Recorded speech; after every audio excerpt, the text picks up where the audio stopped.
All right, this is a brief overview of the Stagecoach Side By Side Sillyshells shotgun. So this is a side by side Nerf blaster, meaning it has two barrels, and it takes two shells. And so these shells are called Sillyshells. They look like this, and they can take a variety of Nerf darts. So the standard Nerf Elite Dart or Mega Darts, Mega XL. This is becoming a popular hobbyist Nerf standard. So this is a break action blaster. So the way you prime it is you hit this thumb lever here, which releases the front action, and then you pull down on the front barrel, and that primes both left and right plungers at the same time. So this has two springs, two plungers, and two triggers. Then you load two shells in. These are blank firing shells, so there's no darts in them. They just keep the blaster from destroying itself. You never want to dry fire it. So you take first shell, stick it in, and as you stick it in, you prime the ejection mechanism. So it's a pretty light spring.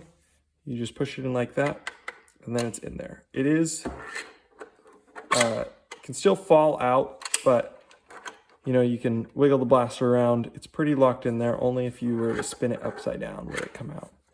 And you can put your second one in. The ejection sled that's in here is a dual sled, so it ejects both at once. So you only need to prime it with one of them. Then you can shut the blaster and then pull the triggers for the left side, for the right side. And then when you break the action again, hit the thumb switch. As you pull these down, they're still in, and at a certain point in the travel, they get launched out by the ejector. The ejector is mechanically timed, which is a little bit different than some of the other break action Sillyshells blasters that are out or in development right now. That means that there's a certain point in the travel when you open it, when the ejection is activated. Compared to some blasters, as soon as you shut it, the spring pushes the shell back into the O-ring, and then when you open it, it just pushes out further. And this means that the shell is rubbing on the O-ring as it comes out, and it means that the speed at which you open the action can change how well it ejects. So if you open it really slow and then it pops over, it's going to eject with less force than if you were to open it fast. So the difference here being that it's mechanically timed, so it always ejects in the same spot. And that allows you to deprime the blaster really easily. So after your last set of shells, you shut it, shoot it, and if you were to open the action all the way, it would reprime for another set of shells. But instead, you can just open it partway, and they pop out. And you can see the plunger is still forward because I didn't prime it all the way. Sometimes what I like to do with this ejection mechanism is you can hold both your shells in one hand, like this, and slide the first in, the second in, and then push them both at the same time. So the unlatch mechanism on this is done with this screw here. So this screw is spring-loaded, goes up and down, there's a little spring back here, and it pops over the lip here, and when you pull the lever, the thumb lever, it just pops that screw over the lip. That's really nice because this screw is adjustable, so you can adjust it in and out to get the fit up you want. Tighter will mean a tighter seal, but it also means it'll be harder to prime it and get it to stick. So luckily with the screw, you can tune this just how you like it. This is a little different than on the prototype. Here's the prototype blaster. On this one, the ejection mechanism worked with this slider, and it slid over this locking block. So locking block would come in, the slider would pop over, but this wasn't really rigid. And so you can see you can open the action even when you don't have your thumb on the thumb lever. So the screw-based opening method is way more rigid and adjustable. So this is a huge improvement on this design.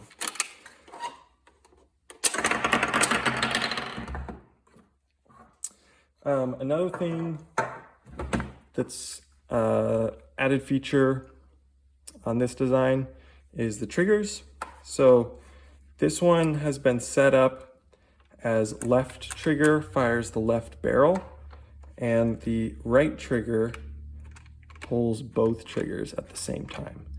And so what that means is you can fire left and then right barrel, or you can dump both at the same time. And this is configurable on assembly of the blaster. So there's 2 extra small parts that you need to do a dual rear trigger. And you just add them in when you're assembling the trigger assembly. You can choose either 2 independent triggers, so you can fire left then right or right then left, or a configuration where you do front is independent and rear is both barrels. The triggers are also assembly configurable for left or right hand users. So you'll notice the triggers are staggered, and it's most comfortable to reach your finger across for the front trigger and close side for the rear trigger. So if you're a left-handed user, you want these flip-flopped. And you can do that. The parts are the exact same. You just change the order in which you assemble them. So there's actually 4 trigger assembly options right now. You have left hand independent, right hand independent, or left hand dual trigger, right hand dual trigger. The ejection spring is actually a set of elastic bands that ride right in here. So the ejection power is configurable based on what you find to be comfortable. So you can amp it up a lot for huge levels of injection, but it comes at the cost of your push force here. Your push force will be harder. This insertion of shells has been improved a lot over the prototype. The prototype had a lot of friction there, and I've used 2 little ball bearings here, and it's super, super smooth and easy. But if you find it's too stiff for your liking, of course, you can slacken up that elastic in there. It just won't eject quite as well. So air is pushed out of the plunger through this opening into this lower opening. So out of here into here, goes around the turnaround, out of here into the shell. These O-rings are not the standard Sillyshells O-rings that people have been using. These are metric O-rings that are bigger and squishier, and that has allowed me to put them in. These have been in here, and I've been testing them with no super glue on them. So ordinarily with a lot of the Sillyshells blasters out right now, you need super glue to glue your O-rings in. I try and avoid glue wherever I can. And so far, these have proved to work really well. They're pretty hard to remove once you have them pressed in. And since the shells don't push on the O-rings except when they're sealing, there's nothing really trying to drag the O-rings out. One thing to note is it will always eject when you open the blaster. So let's say you prime it, put your shells in, close it, and then open it again.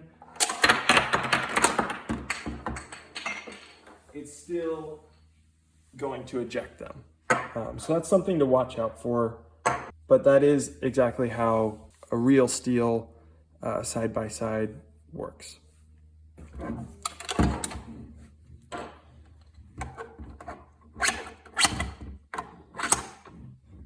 You can also flip shut this. It's going to be hard to do here on the desk, but this thing is pretty overbuilt. At least that's what I'm hoping. And so you can flip shut this just like in the movies. There we go, like that. Of course, that depends a lot on how tightly you have this screw configured. I will say this is probably not the most performant Sillyshells blaster that you might find because the shells sit here and all of this is empty barrel space. So you end up with actually a tighter spread on multi-shot darts as they hit the barrel, and things like Mega XL have a little bit more drag in the barrel here. Things like singled elite shells or singled mega shells shoot very, very hard out of this thing because they completely clear the barrel. That's not to say that it doesn't shoot multi-shot shells. It does, but there's a little bit of drag here. That's the price you pay for something this classy. All right, so quick firing demo with all the shells that I own laid out here. Start with triple elite. This is, I think, my favorite to do with the dual triggers.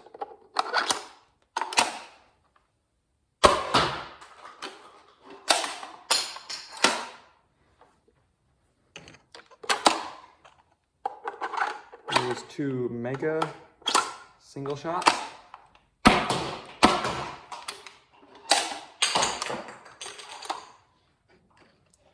Here's 2 Mega XL.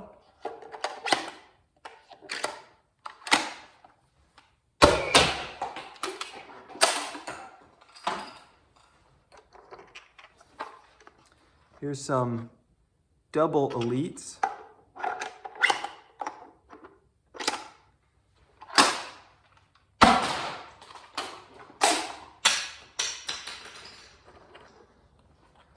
Some singled elites.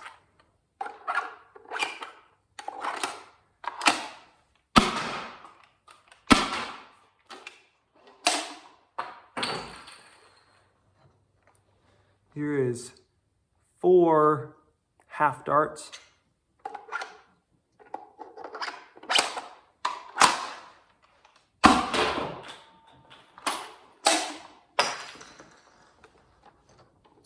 Here's 2 rival shells, each with 2 rival balls in them each.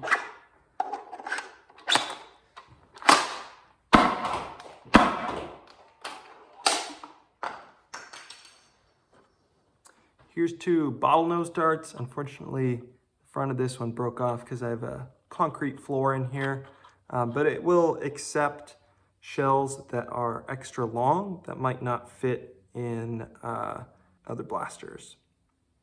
So it can fit the long shells, no problem, and eject the long shells, no problem.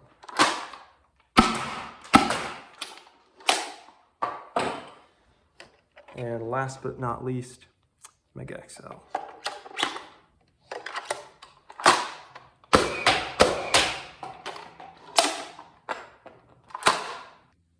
So this blaster is in what I would consider a beta state right now. So it works, it's in the process of being tested, and I have some beta testers building versions of this blaster. The goal is to do a public release sometime this fall. I'm not sure, I don't want to set a date exactly just yet, but it will be sometime this fall season. I'm working on adding more, this is called scroll work. It exists in much finer detail on boutique real steel side-by-sides. So I'm gonna add some of that to other parts of the blaster. I know a lot of people will be looking for versions with the stock cut off. So I'm planning to make a cutoff stock version. Just know that the stock is really helpful in priming the blaster because you tend to tuck it under your arm to get the leverage to open it. It definitely is still primable with just your wrist and other arm here without the stock. It's just slightly less comfortable. So if you're after the style points, be aware of that. Of course, you can always put a slightly lower spring rate spring in here. That'll make it a lot easier to prime as well. Overall, I'm really happy with where this is headed. There are some things to optimize, some aesthetic things to add, but as for features, it's pretty much there. Thank you for watching, and hopefully you can build a Stagecoach side by side later this year.